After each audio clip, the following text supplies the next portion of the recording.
Changes in morphological rules. So let's look at how morphological rules change.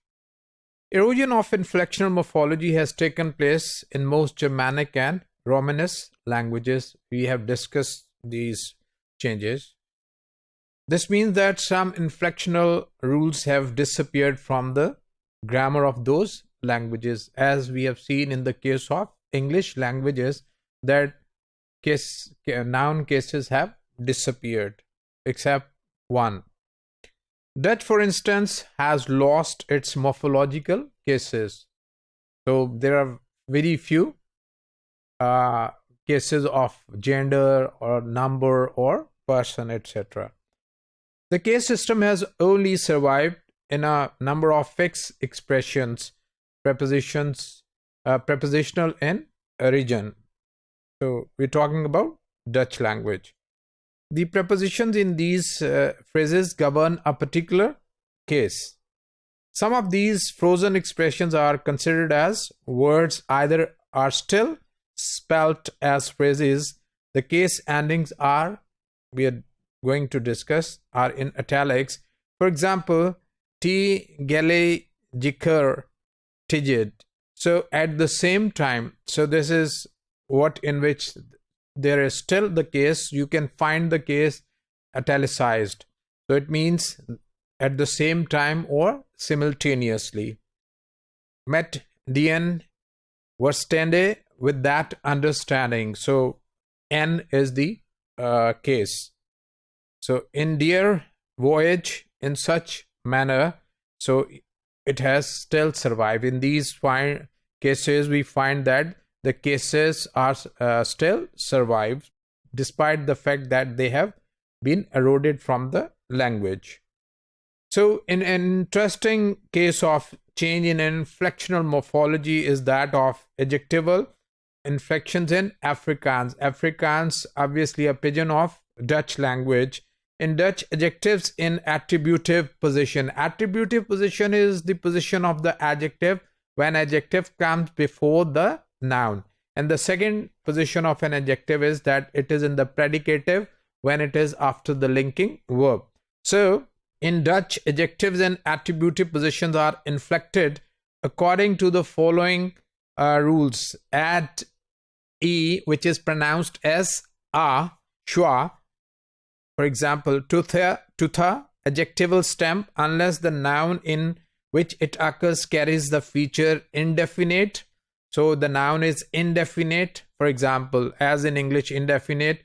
A book, it means that this noun is indefinite. Neuter, the gender is not masculine or feminine. And singular, it's not the plural. So if you look at this, in this case, groot, which is a horse, which is an adjective which means big, has no suffix, no case form, no inflection, because in Dutch language, horse is taken as neutral, it is singular, and it is indefinite. Compared to this, we have the other phrase in which een groot a koe.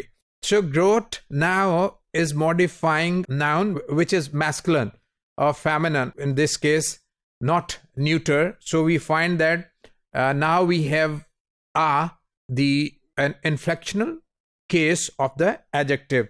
Similarly, het grote paard, the big horse, right? Now it has added one feature, that is it's definite, not indefinite. So that's why we find it back compared to the first one. So similarly, die grote koe, the big cow. So die grote paarden, the big horses. Now it has the noun is in plural. So if the noun is singular, the noun is indefinite, and the noun is neuter, the adjective before the noun will have no inflection, that is a. Quite a complex system. Obviously, such a system will be difficult for a non-native speaker to follow. No wonder this system broke down in Afrikaans, a Creole variant of Dutch.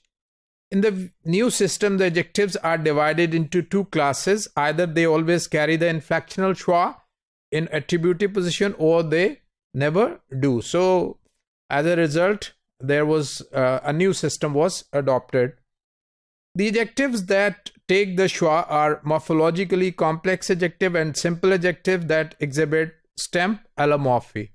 So if the adjective is simple, that does not take that schwa, but if it takes schwa, it means that the word is complex. The word is morphologically complex. For example, the adjective sag, soft, has the stem allomorph sagt. So as shown in the inflectional form sagte, it will take that sagta, right? So hence it will have the form sagta in attributive position, whereas sag is used in predicative positions. What we can learn from these facts is that relics of a previous stage of language or historical junk, we have talked about historical junk previously in the word of last, might be kept and even reused in different way. That is, these words have lost their morphological structures. Another type of possible change in derivational rules is the change in the category of the base word to which they applies. Very productive rules tend to extend their domains of application to new category. The productive diminutive suffix tj of Dutch. Diminutive suffix, for example, if I give you the example of English, book and booklet, a small book. So similarly, tj makes the noun small. For instance, is no longer restricted to the domains of noun. It is not only added with noun, but also with adjectives and verbs as well. Strijek to stroke, strijek g, small strings or a string of orchestra. Blonde g is a blonde girl, and unit g mean outing. So they are added with other adjectives and nouns. The changes of the French suffix age also illustrate category change. For example, the suffix age entered many European languages, obviously English, through borrowing of French words in age. English has extended in use of native Germanic nominal and verbal stems.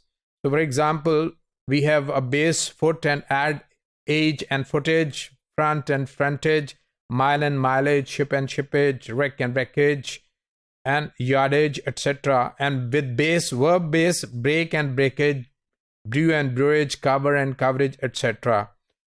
The word shortage shows that age has even been extended to adjectival bases. In Dutch, we find both denominal and deverbal nouns in age, as in English. Denominal and deverbal mean the verb. We have made nouns with the help of this suffix. It has also been attached to native stem, an indication of its productivity. So this is still used with native stems of English or other languages. That shows the productivity of this inflection.